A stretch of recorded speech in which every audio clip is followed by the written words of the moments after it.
Breaking news చూస్తున్నాం. Sai Krishna lockup death కేసుపై కోర్టులో విచారణ జరిగింది. ఈ సందర్భంగా సస్పెండ్ అయిన సిఐ నాగరాజు సంచలన వ్యాఖ్యలు చేశారు. వీడియో కాన్ఫరెన్స్ లో న్యాయాధికారి ఎదుట హాజరైన Nagaraju Sai Krishna lockup death case ఒప్పుకునేలా బలవంతం చేస్తున్నారని ఆరోపించారు. ఆ కారణంగా తనను ఈ కేసులో ఇరికించేందుకు కుట్రలు జరుగుతున్నాయని అన్నారు.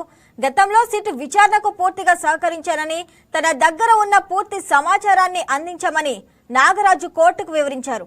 అయితే పోలీసు కస్టడీలో తనకు ప్రాణహాని ఉందని సిఐ నాగరాజు కోర్టుకు తెలిపారు. వాదనలు విన్న కోర్టు ఈ విషయాన్ని లిఖితపూర్వకంగా సమర్పించాలని నాగరాజును ఆదేశించింది.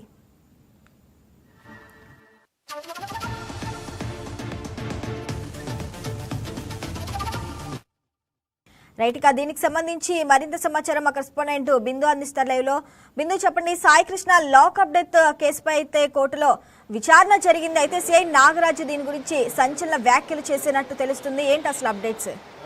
Right Shravani, Sai Krishna missing case mystery ఇంకా వీడలేదనే చెప్పుకోవచ్చు. ఈ కేసుకి సంబంధించి పూర్తిగా విచారణ జరగకముందే సిఐ నాగరాజుకు సంబంధించి ఇట్లాంటి వ్యాఖ్యలు వస్తున్నాయి. అయితే మిస్సింగ్ కేసు మిస్టరీలో అసలు సాయి కృష్ణ మృతదేహానికి సంబంధించి ఎటువంటి ఆచూకీలు, ఎటువంటి సాక్ష్యాధారాలు కూడా దొరకలేదనే చెప్పుకోవచ్చు. ఇటు సిట్ విచారణ చేస్తున్నప్పటికీ కూడా సాయి కృష్ణ ఎప్పుడు మిస్ అయ్యాడు, లాకప్ డెత్ అయిన తర్వాత సాయి కృష్ణని ఎక్కడ తరలించారన్న దాని మీద పూర్తిగా ఎటువంటి సమాచారం కూడా సిట్ వెల్లడించలేదు. ఇక చూసుకుంటే అజ్ఞాతంలోనే ఇద్దరు కానిస్టేబుల్ లొంగిపోవడంతో వారిని కూడా ప్రశ్నించగా వారి దగ్గర నుండి కూడా ఎటువంటి ఆధారాలు రాలేదనే చెప్పుకోవచ్చు. అయితే ఈ నేపథ్యంలో సిఐ నాగరాజు చేసిన వ్యాఖ్యలు సంచలనంగా మారినాయనే చెప్పుకోవచ్చు. సిఐ నాగరాజు తనకి ప్రాణహాని ఉందని కూడా వీడియో కాన్ఫరెన్స్ ద్వారా న్యాయాధికారికి చెప్పిన నేపథ్యం కనిపిస్తుంది.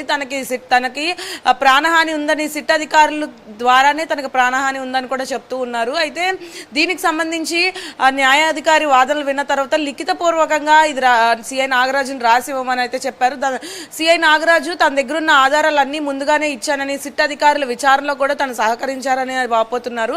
అయినప్పటికీ సిట్ అధికారులు ఎటువంటి వాదనలు వినకుండా ఈ కేసుని తప్పుదోవ పట్టించే ప్రయత్నం చేస్తున్నారని, అదేవిధంగా బయట నుండి కూడా కొంతమంది తనని కేసులో బలంగా ఇరికించే ప్రయత్నం కూడా చేస్తున్నారని, కాబట్టి తనకు ప్రాణహాని ఉంది అని సిఐ నాగరాజు చేసిన వ్యాఖ్యలు ఇప్పటికే సంచలనంగా మారుతున్నాయి. అయితే ఈ కేసుకి సంబంధించి ఇప్పటికే సిట్ అధికారుల ద్వారా కూడా సగభాగం మాత్రమే ఈ కేసు విచారణ అయింది. మరొక సగభాగం ఇంకా విచారణ కావాల్సి ఉంటుంది.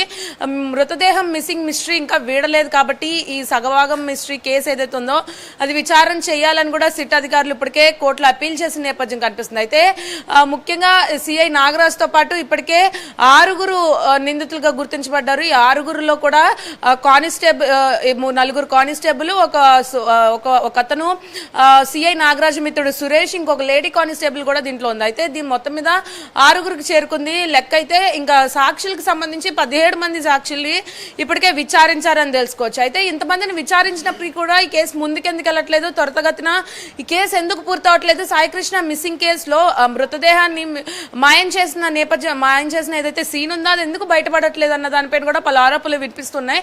ఇంకో పక్కన సాయి కృష్ణ తల్లి విజయలక్ష్మి కూడా ఈ కేసు ఇప్పటితో తేలేలా లేదు, ఖచ్చితంగా దీన్ని సిబిఐకి ఇస్తే ఖచ్చితంగా వేగవంతంగా తేలుతుంది అని కూడా అంటున్నారు. అయితే ఈ నేపథ్యంలో సిఐ నాగరాజు ఇప్పుడు చేసిన వ్యాఖ్యలు సంచలనంగా మారుతున్నాయి శ్రావణి. అయితే ఏదైతే సాయి కృష్ణ మృతదేహం మిస్సింగ్ అయిన మిస్టరీ ఏదైతే ఉందో దానికి సంబంధించి సిఐ నాగరాజుకి ఎటువంటి దీంట్లో ఎటువంటి పాత్ర లేదని సిఐ నాగరాజు చెప్తున్నారు. అయితే ఇద్దరు కానిస్టేబుల్ని మరియు మిత్రుడు ఎవరైతే ఉన్నారో సురేష్ ని, వీరందరినీ విచారించిన తర్వాత వారి స్టేట్మెంట్స్ ని కూడా రికార్డ్ చేశామని ఇటు సిట్ అధికారులు వెల్లడిస్తున్నారు.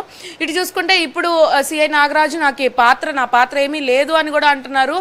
ఇంకా ఇది ఇటీవల చూసుకుంటే కోర్టు ఇచ్చిన తీర్పును బట్టి ఏదైతే కృష్ణలంక పిఎస్లో సీసీ కెమెరా ఫుటేజ్ మాయం వెనుక కూడా ఖచ్చితంగా సాంకేతిక లోపం కాదని, ఎవరో కావాలని సీసీ కెమెరా ఫుటేజ్ని మాయం చేశారని కూడా చెప్పారు. అయినప్పటికీ కూడా వాటిని కూడా తోసిపుచ్చుతున్నారు. అయితే సిట్ అధికారుల ద్వారా ఇప్పుడు సిఐ నాగరాజుకి ఎటువంటి ప్రాణ నష్టం ఉంది, అసలు అక్కడ ఏం జరుగుతుందో తెలియాలంటే ఇంకా ఏదైతే సిఐ నాగరాజు న్యాయాధికారికి చెప్పారో వీడియో కాన్ఫరెన్స్లో అదే లిఖితపూర్వకంగా రాయమని కూడా చెప్పారు శ్రావణి.